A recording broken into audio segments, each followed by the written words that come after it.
What's up, folks, and welcome to another episode of the Victor Cruz Acting Studio, live right here for you tonight.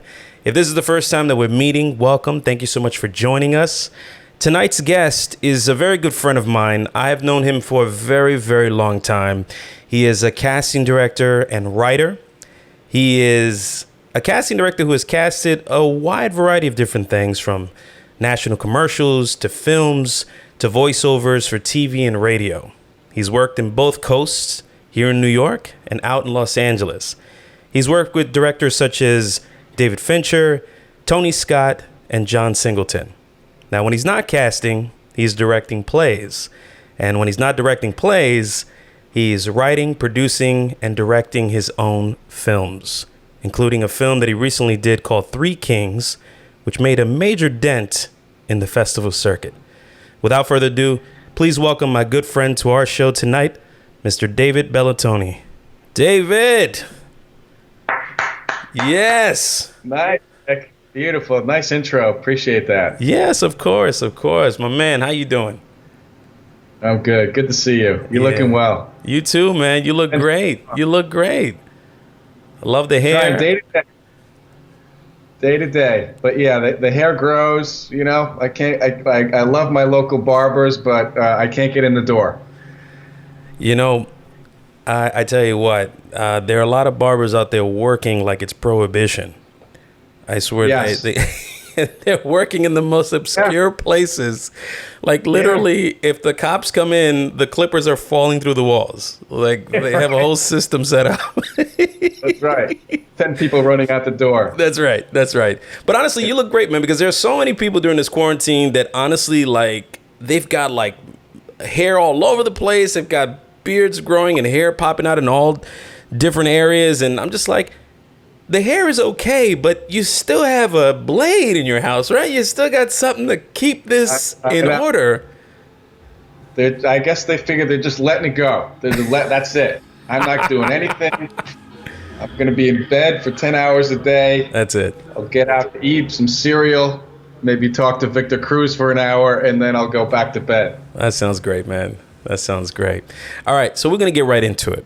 All right, my first question right off the back is, you've been casting for a long time, and you and I have known each other for a very long time. I won't say how many years. You've casted both in New York and in LA. I don't know if there's much of a difference. Maybe you might think so. In your years of casting, what are the ingredients of a great audition? I mean, for me, it's like honesty and authenticity. Are you bringing that to the room? And you can tell right away, like, for example, you walk in, I know you. So there's a comfort level, you know, but if we don't know somebody, I mean, the first 5 seconds really matter. So are you trying to please me? Or are you trying to put on an act? Or are you just being yourself? You come in, you're confident, you're loose, you're prepared. You know, with the commercial stuff, it's like, you know how it is at Melsky. It's like, have you signed in? Have you read the script? Are you prepared when you walk into the room? And all that stuff matters. So when you're prepared, I think you walk in and you're confident, you know who you are. And that to me is like, it's like, that's attractive. That's good. You know, I want to work with this person. This person is not making me work harder by not, you know, for example, by not having read the script or not signing in properly or being like 2 hours late and coming in the wrong category. Like all that stuff, professional, loose, confident. I'm happy. That's great. That's really great. You know, be yourself, show up prepared, be on time. Those are sort of like three major ingredients, it seems, that will work. And of course, getting to know somebody like you, once there's a love at first sight, you're not letting go of that person. You work with them for forever. Yeah, exactly. And you figure out, like, you know, you and I got to know each other, native New Yorkers. We've read each other's material. We've watched each other's films. We've supported each other in those kind of ventures. And, you know, so things can, you know, relationships can spring from that, which is very cool. We're all in the same business. And it's like, you know, my position is if the actor does well in the room, I've done my job. You know, the actor is struggling, and now I have to send that to the director, and the director looks at me like, well, what did you do? You didn't really help this person out, or you didn't really bring in the right person. Yeah. So my intention is to make, to get the best performance possible. Then we both win. I think you got me right off the bat, because I think when I first met you, you just started talking to me in Spanish. You'd always say hello to me in Spanish. You always kept this really sort of fun vibe going. I never felt like I was actually at an audition, or I never feel that way when I come into the room with you. I just feel like I'm going to have fun, which is a really nice touch on your end. So thank you for always making me feel comfortable since the beginning, which is really, really great. Really no, that's great. Thank you for saying that. Yeah. Yeah. I mean, look, if you're having fun, I'm having fun. Yeah. So we can still get the job done and get a few laughs and have and really basically set up a connection, And yeah, for me, it's like I love speaking Spanish. It's like it keeps me fluent, because I have clients who are coming in. Beth always puts me on all the Spanish stuff because I'm the only one who speaks in the office. Right. And so I have to stay on top of it. And there are a lot of times, as you know, things got more specific. It used to be just, bringing people who are fluent, but now it's like we need people who, with a Puerto Rican or Dominican or Cuban, all of which are different. Mm-hmm. So they're getting more specific. Yeah. No Castilian. We want Mexican. And I'll tell Beth, like, Mexico is a big country. There are a lot of accents in that country. I don't know, give me Mexican. Like, okay. Yeah. So it's like things have gotten more specific, so I have to stay on top of it. Which is nice that you're there to do that, because you won't let things be general. You'll be very specific on your end as you're putting the word out there, looking for the actors, and that's very, very helpful. And I know she must love that about you, because most times a lot of casting directors don't speak Spanish. So I'm sure that you get a chance to filter out the process before you say, yeah, this person is fluent. Yeah, this person, has a specific dialect that works for that commercial. Sometimes the agents don't know. Yeah. They'll assume that because the guy's last name is Hernandez, that he's fluent or but that's not the case. Right. It can be American born. It's like so yeah, you have the look, and if it's an under 5 or a small thing, but if it's like wall-to-wall copy and we need somebody to improvise off of that, I need somebody who's truly fluent, not just can say a few words and memorize the script. There's a big difference, and sometimes I have to call the agent and say, listen, hey, I appreciate it, but this person is not capable of doing what we needed today. And just so you know that, so don't send that person out on something like that again. Send her out if it's more just a Latino Hispanic look, or just a less copy, just a few lines. That person would be fine. But big difference between for me, fluent and conversational is somebody who's fluent can just improvise off and just start talking, comfortably, because that's their first language. David, you being somebody who's casted not just commercials, but you cover a lot of different areas, from films, voiceovers, different types of projects. Do you find that things have changed for Latino actors in the business? Are you getting a sense that material is changing? I mean, you've already mentioned, they're being more specific about, if this person is Cuban or Mexican or Puerto Rican, and they're looking for that specifically. But do you find that there's been major changes? What changes do you feel like you'd like to see moving forward, as this is the business that you're in? Yeah, good question. The changes since I've started, it's much improved. It still is a long way to go, but it's improved to the extent. When I first started, there were Spanish spots, and I felt like the budgets were low. They didn't even give it their respect, right? And there wasn't enough. And I was in LA at the time, of course, and there's a huge Hispanic population. People forget, it was Mexico. And but bit by bit, there was a lot more roles being offered to Hispanic, Latino talent. And then, of course, it helps when some of the best directors in the world come from, Guillermo del Toro, right? Mm-hmm. And Iñárritu. So you've got incredible directors coming out of the Latin community, and then I think budgets started to come up, and the production value of Latino commercials started to become the same. And now it's more, which I think is good, is So now it's a wide net in many cases where we'll have one spot and then we'll do in the morning Caucasian, and then we'll do African American, and then we'll do Latino Hispanic, and then we'll do some Asian. So everybody's sort of in the mix, and you pull out of merit. And I think there's more opportunities than there ever were. What I'd like to see more of is more the people behind sitting on the couch when your callback. I want to see those people making the decisions who are Latino. So there are very specific Latino companies that we work with, but some of the big agencies, send creative groups in, and they're still pretty much all white. Yeah. So let's have more people of color. Let's have more Latino, Hispanic people in the creative groups, the directors, the people in the ad agency, the producers. That I think that I think should improve. Well, that's great. That's really great. And one thing I wanted to ask you, because recently I had this thought. I had done an audition where I was asked to send in an MP3 of my voice, because now with the more recent, movements with Black Lives Matter and a lot of things that are happening in our country and in our world today has begun to penetrate different areas, including theater, TV, and film. And I'm starting to see people being a little bit more conscious and aware and saying, hey, when do we open the door to, more black and brown skin writers, actors, producers, and so on and so on. Now, I got this audition the other day, and I'm just curious to know your opinion on this. This particular company was looking to hire more Latino actors to do voiceovers. So I sent in the recording. Now, I sent it in. There wasn't anything specific about a particular accent that was required. And for me, I'm flexible. So if the character has an accent, I have no problem doing an accent. But I got a note back and it said, could you do it in an accent?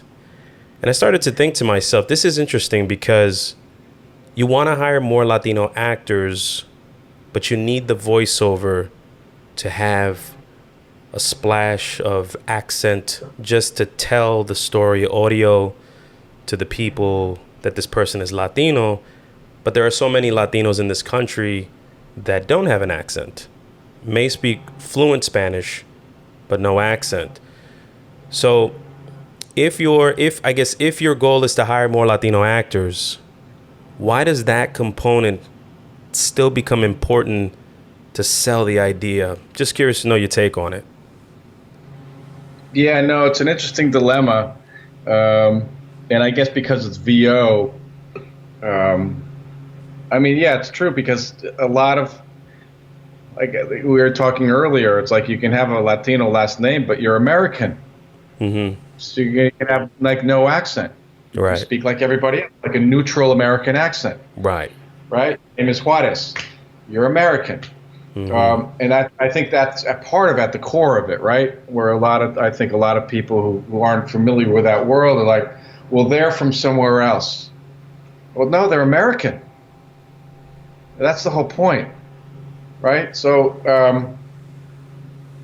I guess I turn it back to you. Is like, did that make you feel like you had to put on something that wasn't true to who you are, or did you kind of? Because I know you're a professional. Like, listen, they're clients. I'll do what they need. I get it. There's always that side of it.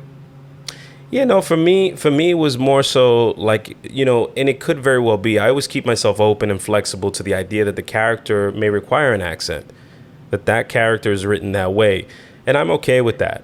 But I was looking at the notes in the particular audition, and it looked like they were trying to just employ more Latino actors in general, just to offer more jobs. And so when I saw that, and then I compared it to this note, I said to myself, that's interesting, because we're still sort of hanging out in this place where we think that if the character has a Latino accent, that it tells the story that they're a Latino character. So right. that was the dilemma in my brain. It was a realization for a second, especially in the current climate that we're in. So I was just curious to know what your take was on that. Yeah, I think it's part of the climate, right? There's kind of this rush to diversify. Um, does that mean it's going to be truly authentic and right? There could be good intentions. Maybe there's going to be some false starts. Right. Um, but I mean, the other part is like you're an actor, so you will be, you're from the Bronx. Can you do a New York accent? Yes. Can you Sure. do, a Mexican accent? Yes, you can make that happen. Can you like have zero, like just a neutral? I mean, you are capable as an actor to do. Well, that's the whole point. You should be able to do, Right. if you want to do a Korean accent, you could study that and Yeah. figure it out. Sure. Sure.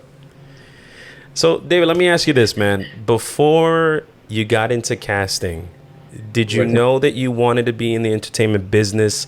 Because I know you're not just a casting director, you're also a writer, you're a producer, you're a director. You've even given lectures at different institutions. Not sure if that happened before you started casting or after, but how did you get into the business? What was sort of the beginnings for you? My first part of the business actually was on the production side. I didn't go to film school. Neither did I, by the way. Yeah. And there we are making Yeah. films. School of Hard Knocks. There you go, My baby. film school, I started working on low budget productions where like we did 3 features for $1 million, and I started in like the art department and production, and then working into an AD.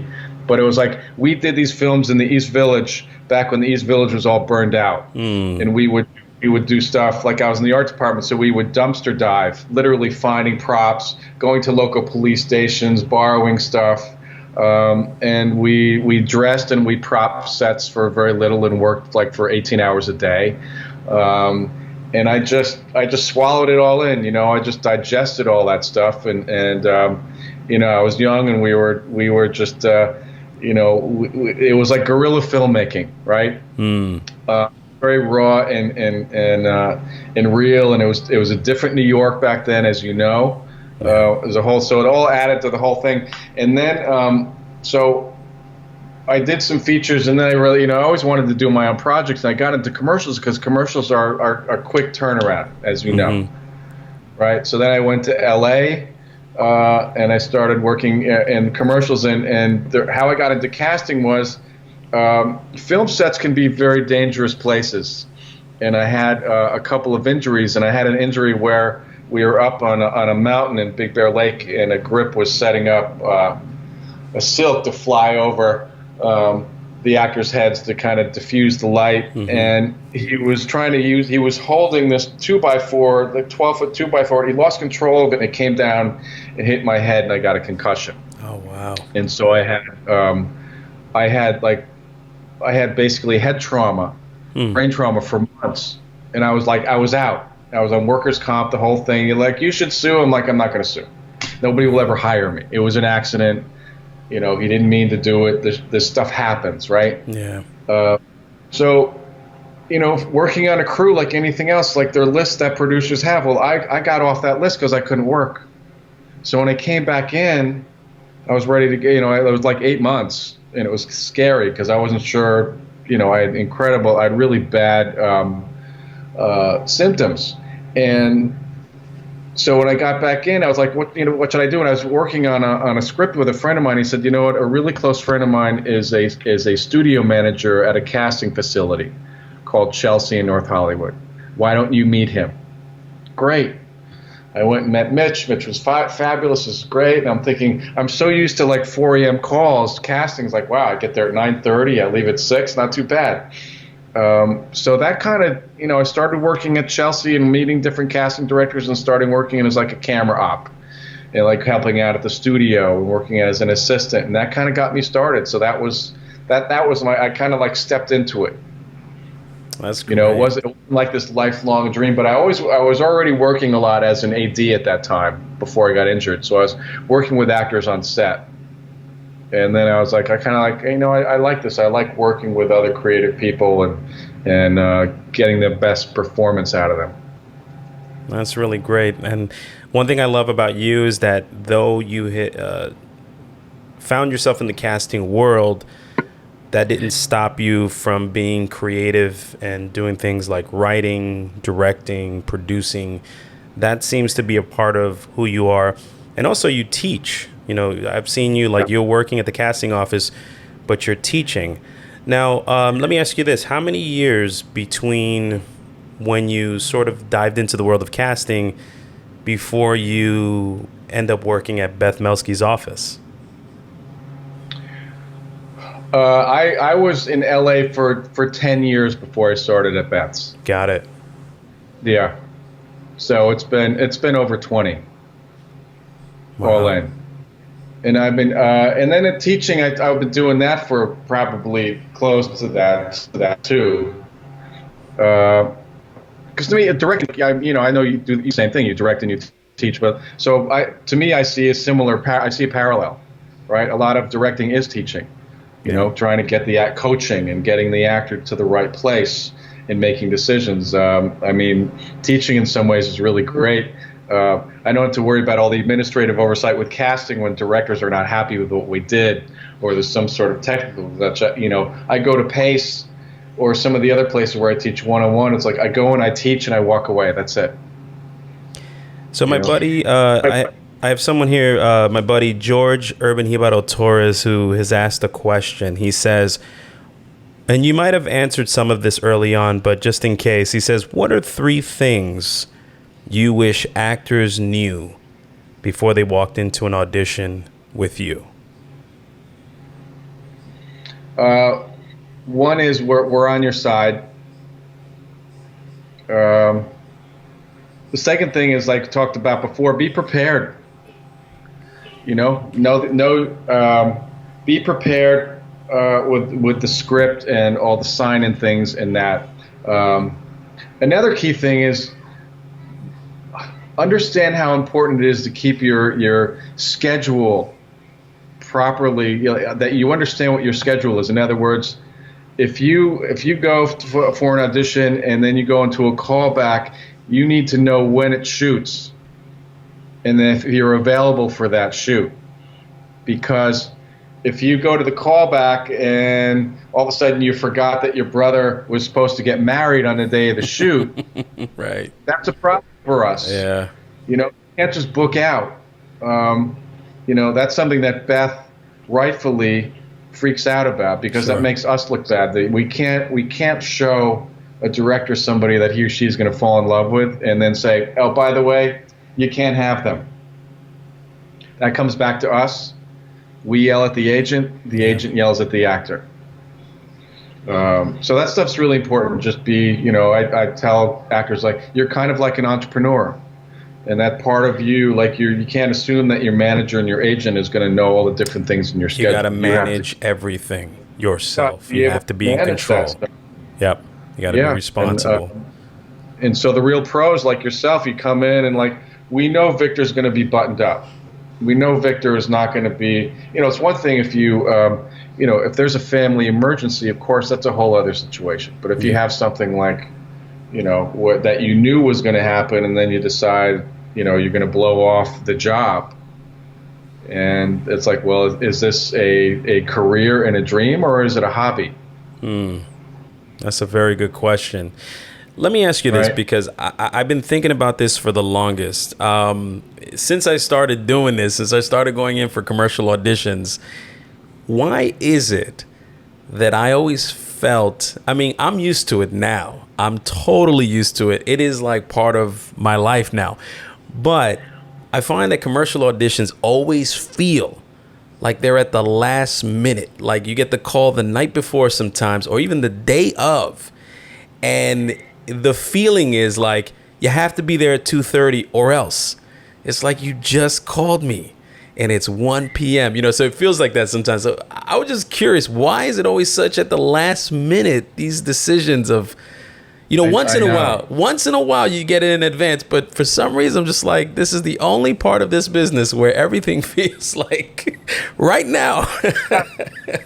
That's the difference, right? It's like you got, you have your plays and your films, and like there's long stretches of pre-production. right? And it's yeah, it's true. I can understand that. It's like, but we're also put in that position. I know. Right? We get I called know. to production. Bang, we need this and this and this. And we'll say to sometimes our clients, and it's kind of like, well, we can't magically make people appear in our studio in like 5 seconds. Right. Give us a half day. So yeah, I'm not sure. Things are just It's moving so fast. Because the commercial end of it, is quick. It's volume. It moves quickly. There's quick turnarounds. When I first started, things were slower because we took Polaroids. And we had 3/4 inch tapes, and we had to put these into FedEx bags, and that took a while. Now, of course, now that things are being uploaded quickly, and so things can be turned around quickly. But clients now expect that to happen. Why can't you make stuff happen like in 5 minutes? And even with the quickness of that, because we're not magicians. And even with the quickness of that, it's still too slow now, right? It's just too slow. Could it be faster? No, exactly. we have demanding clients, and we have to make it work for them. I got you, man.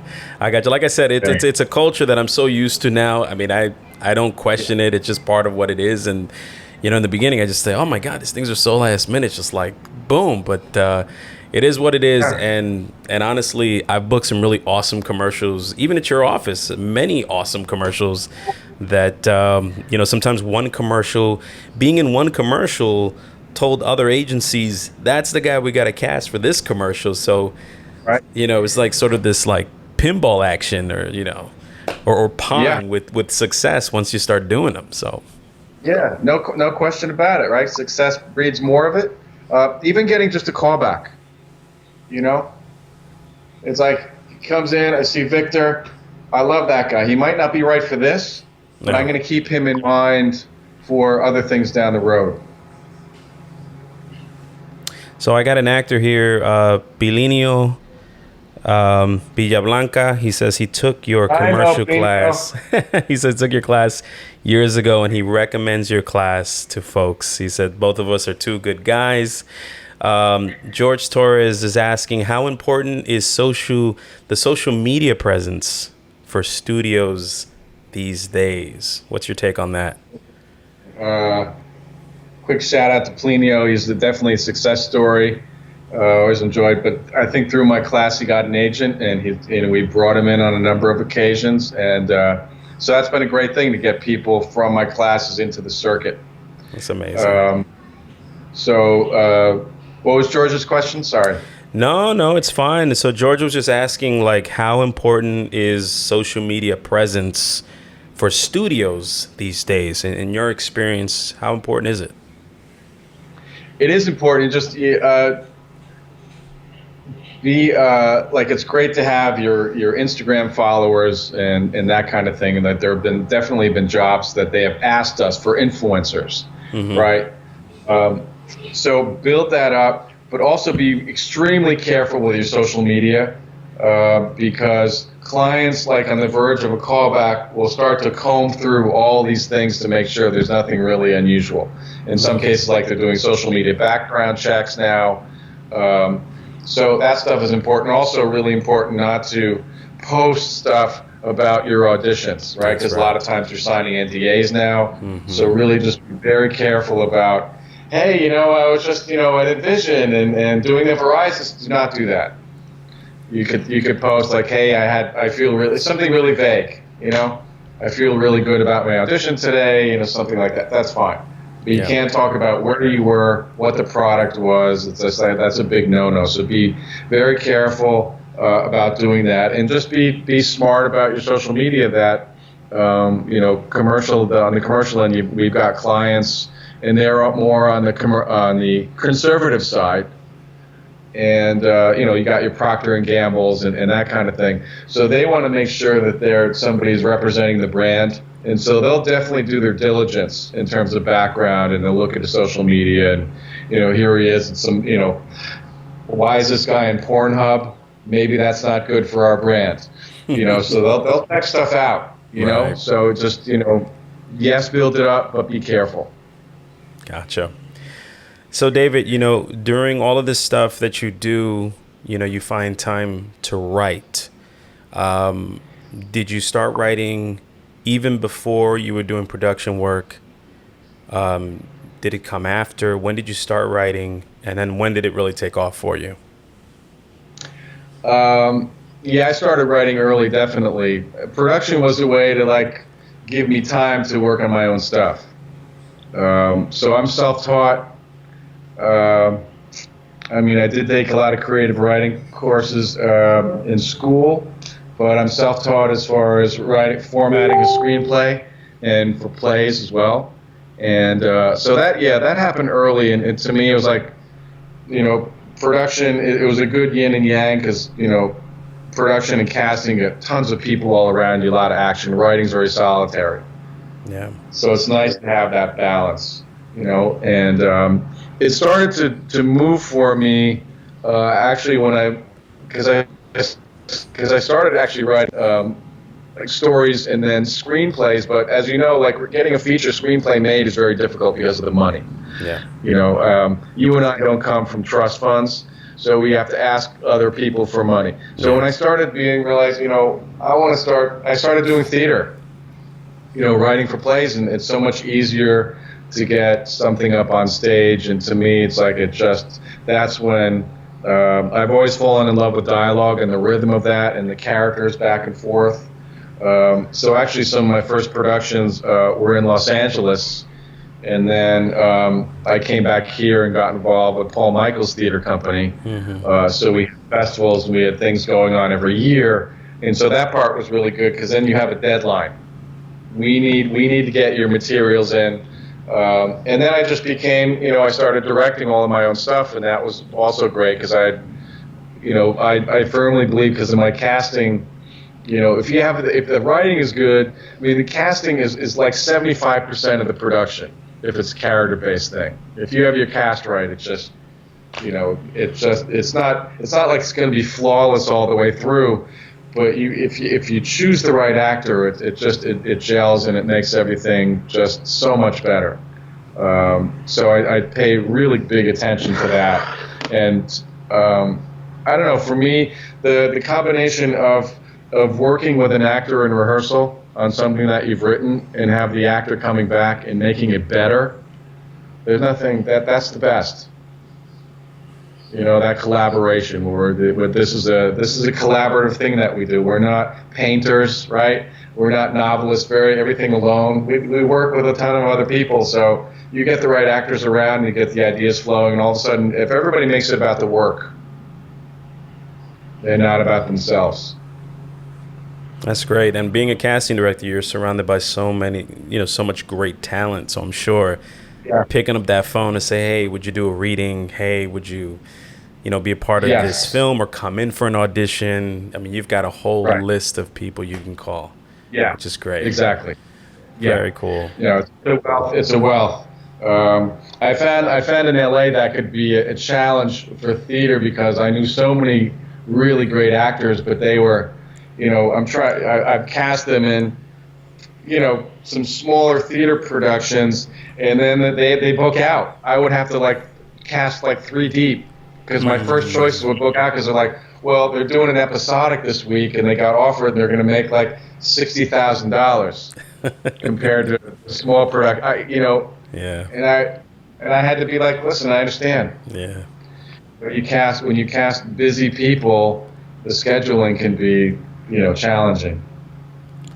Let me ask you this. What was the first film that you got made that you wrote, whether it was a short or a feature? What was the first film? What was it about? And what did it do for you when maybe you saw it on the screen or play in front of an audience?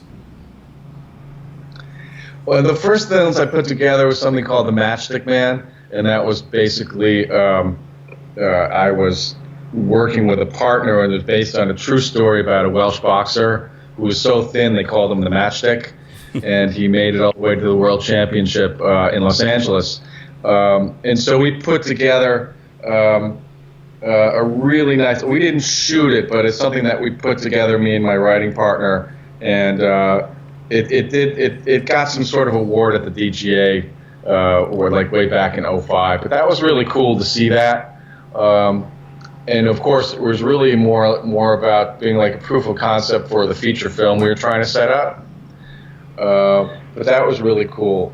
And I mean, my film career was more like working as assistants, and I did that all around. But it's really Three Kings was the more recent one, and that is really close and dear to my heart because that's based on my family. Okay. Is there a particular time with your family that inspired that story? Was there something happening that inspired you to write it? Yeah, I mean, it was yes. I mean, it was based on taking care of my mother who had dementia, and I found that I would improvise with her, and we would end up cracking up because it helped me so much. Because a lot of this stuff was absurd. So I'd be throwing stuff out of left field, and we'd be going back and forth, and anybody who'd be listening to us was to think, who are these insane? But I found a way to talk to her at her level, and that to me was about love and not telling her like, what are you saying? It's like it started off as like it was March and she wanted to prepare for Thanksgiving. Oh. And so as opposed to me telling her, Ma, it's March. It's no. Why do I do that? I'm like, Ma, okay, you know what? It's Thanksgiving. I'm gonna get the turkey, right? I'll get the cranberry sauce. She's like, what about the napkins? I'll get the we're going back and forth. What about this? What about that? I got you back. I got you back. I got you back. And then at the end, she looked at me and said, oh my God, thank you so much. And then to me, it's like, that's the kernel of, I just wanted a moment when you've got somebody who's suffering with that and there's a lot of inner turmoil and then they look at you and say, oh, I'm so relieved. That's all I wanted. So I wanted to, part of making that film was to find moments like that, where there's funny moments, there's awkward moments, there is dramatic moments, in this very Italian American family, which there's a lot of dysfunction. So dysfunctional families, to me, this is universal, and right but there's a particular flavor about Italian American families, New York Italian specifically. So there's going to be some yelling, and there's going to be some Fox News watching, and there's going to be some. There's going to be some wrestling and not actual wrestling, but emotional wrestling. Sure. But like, there's a lot of combustion and laughter, and I wanted to capture that and not have it be this melodramatic thing. Be a lot of films about where the lead character is going through some sort of long suffering illness. I think can be very melodramatic. I wanted to pull away from that. Well, I want to share with our viewers a little glimpse of your film. We're going to play the trailer for everyone. And so here is Three Kings.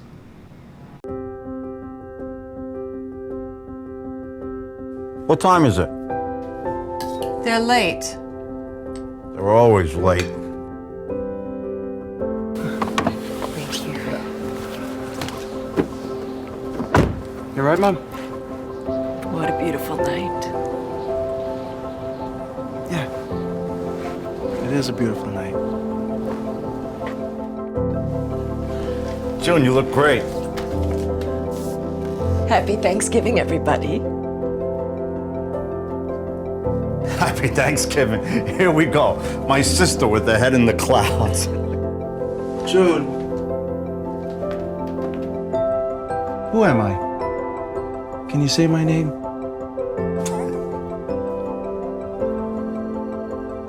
This is a family, goddammit. When a crisis happens, we stick together, no matter what. There's a door in front of me. What do I do? Open it. And walk through.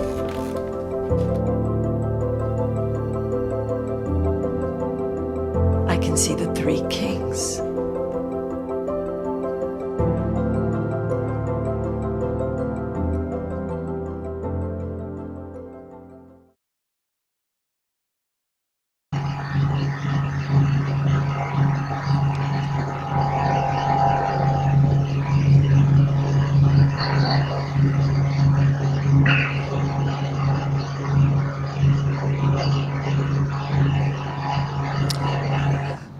That was beautiful, David.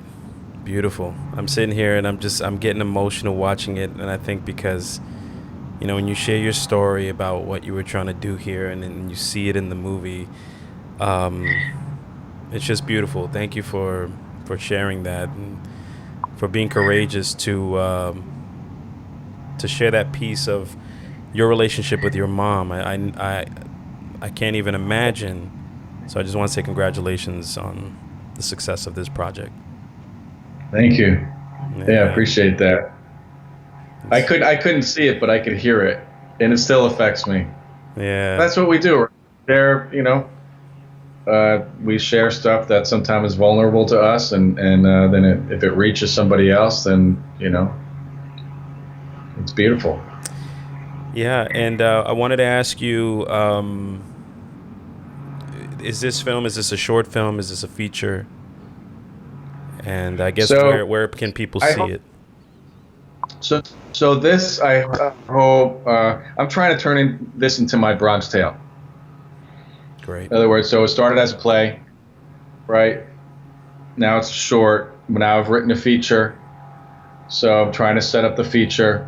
So that is my goal, to have like all those things together, and so that short film is kind of part of the first act of the feature film, and but yeah, that's my goal, is to get that going all the way through, but that's a whole other challenge. The short film I pulled, I executive produced it, so I pulled the money out of my own, it's my own wallet. Sure. A feature's a different story, and got to find you got to really set it up properly and get the funding from other sources. But I feel good about it. It's one of those, for me. It's like, I think everybody has that project, people who are like us, where you stick with it to the end. And have you figured out how much your feature could cost, or different versions of your feature, like whatever the highest amount, like your dream goal would be, and what's the lowest you could do it for before you just start compromising too much? Sometimes you never know who's watching the shows. Could be producers or folks who might believe in your vision and want to support you. Right, and you know how it is. It's like it all depends on how much your cast cost, and if you have names, right? And the names really drive everything up. But yeah, I think I could, $1 million at the bottom, 10 million at the top. This isn't it's not a period piece. There's not things that are driving up production costs like special effects and that kind of stuff. So it really depends on what actors we get and how much they would cost to make that happen. But there are things that I've written into the feature that may cost more, and I can see producers saying to me, you might have to take this scene out for a cost. And, I'm willing to have a conversation. Negotiate. Yeah, of course, you have to have a conversation. And, there'll be, once you get some development, there'll be multiple drafts that I'll have to write. And hopefully you assemble a team with a similar vision. If I get a director involved who really gets it and we have a strong connection, I think that's, to me, that's the first step. That's great. That's really great.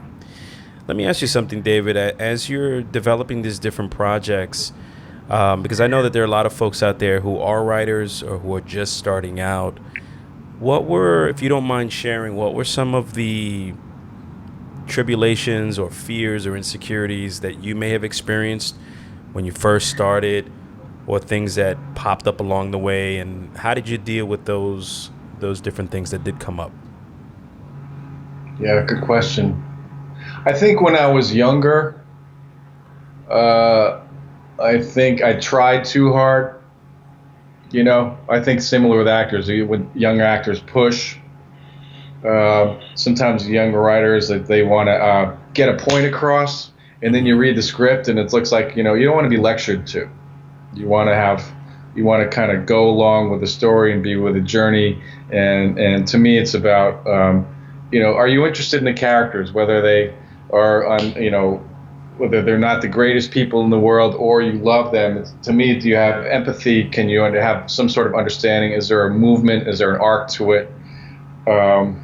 So I tried to learn to get away from that, and I look at, I got a draft. I think there's a script that you read years ago called Avenue A. I wrote my first draft of that was like way back in the 90s, and I remember reading some of those early drafts and like, oh, okay, this, I think I learned to not get married to things that I'd written, and just you go back and you look at things, and you can just be very just very conscious of, this is not working, this is overdone.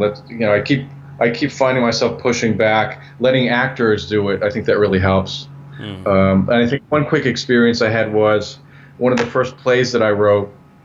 I had a director involved. This was Los Angeles, and I'd written a short novel, and then I'd never written a play before, and I hooked up with this director who was part of Tim Robbins' theater company, and so she had some cachet.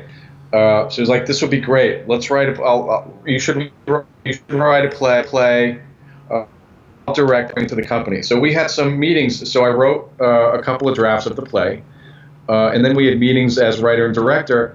And then she started to want to have co-authorship of the play, and that big. Okay, so in screenplay is different, but in theater it's like you retain the ownership of your property.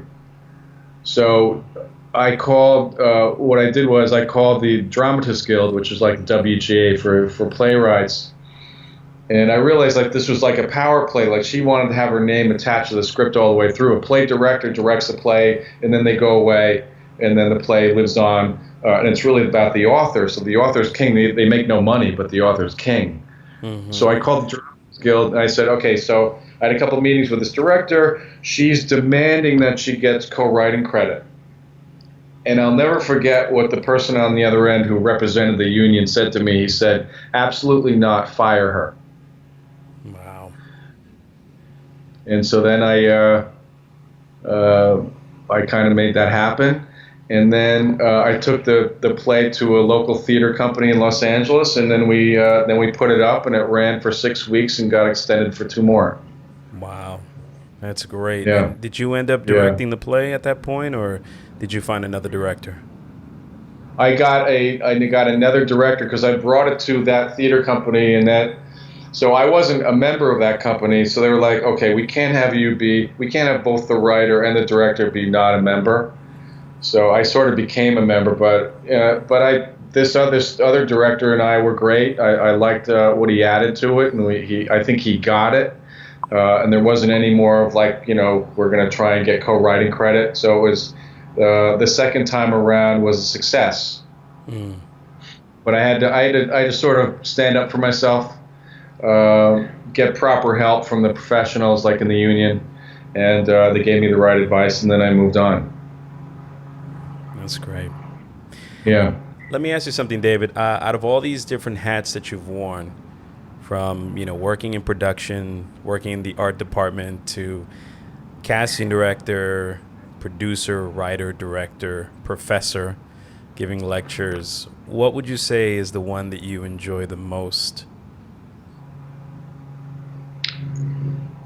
Well, we talked about this earlier, both of you and I, because we hustle, right? I'm probably one of the few casting directors who hustles like you guys do, because we all have multiple things that we do. Yeah. I guess it depends on the day, honestly, because I really do enjoy parts of each of those things. And then there are days where, any one of those things could annoy the shit out of me. We all have good days and bad days, right? For sure. I don't know, all those things that you mentioned. I think they're kind of an equal footing for me. Yeah.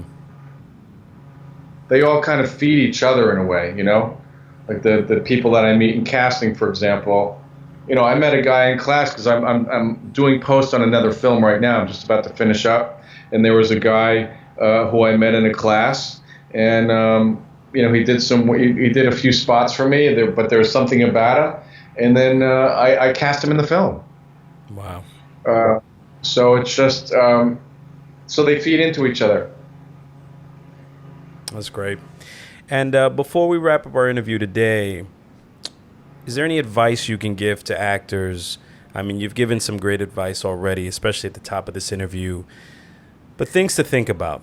Actors who are just starting out, actors who have been in it for a very long time, and anything that you might want to share, things to think about. Could be anything from just improving your approach to believing in yourself, things that you find are just like would just be good advice for them. And myself, I'm an actor too. I wear many different hats like you, but you'd be speaking to me as well. Yeah. Well, I'm also speaking to myself. To me, it's kind of like during this time where it's like a forced quarantine. What I'm thinking is keep up with your craft. What we do is like we never stop learning, we never stop improving.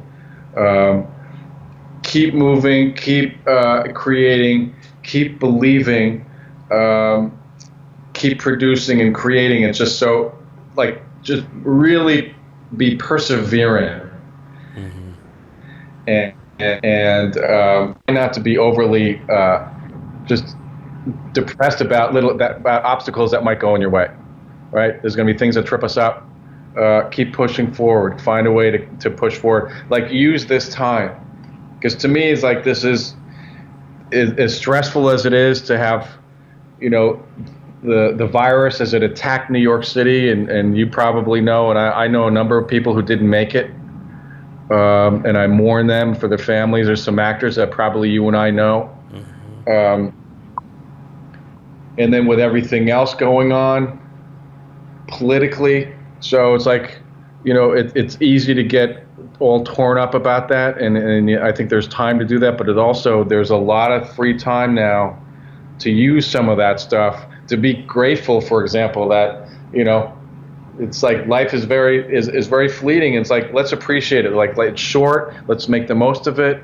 Use this kind of stuff to inform your work and maybe write new things.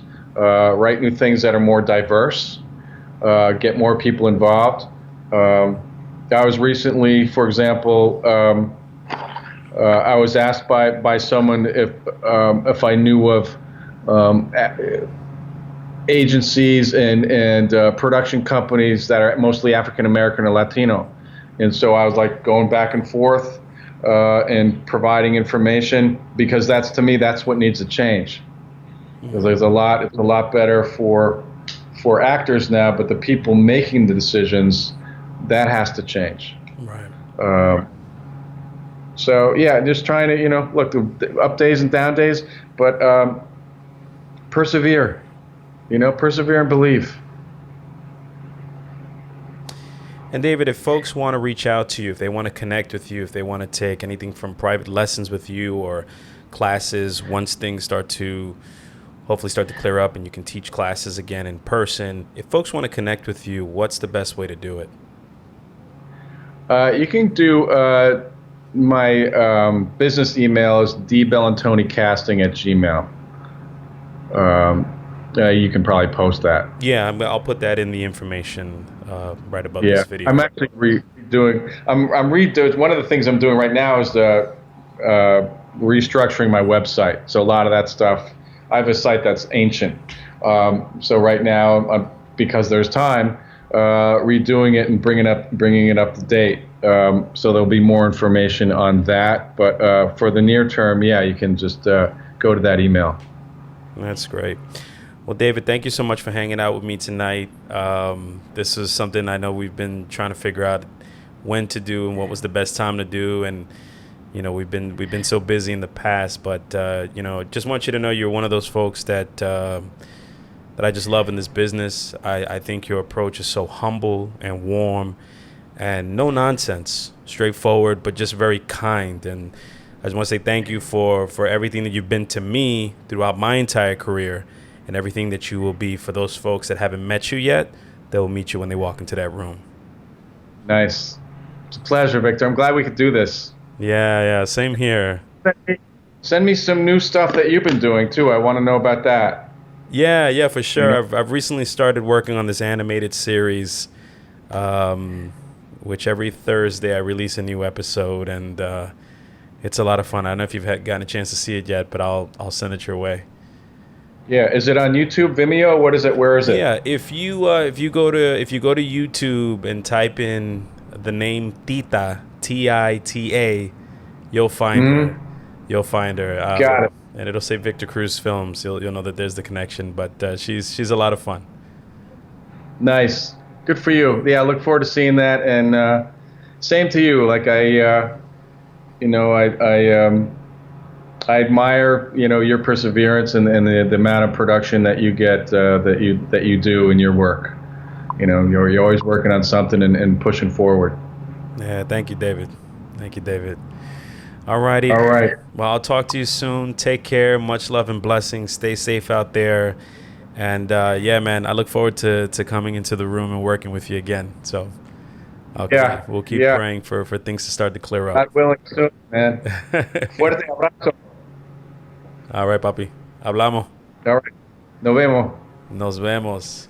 Folks, thanks so much for hanging out with us today. This was a wonderful interview. I got a chance to hang out with my buddy David Bellatoni. He's got a bunch of stuff happening. Just as me, we wear 1,000 different hats because we've got a lot of different things to say and share. And this is just how we survive. This is how you survive. So keep surviving this pandemic.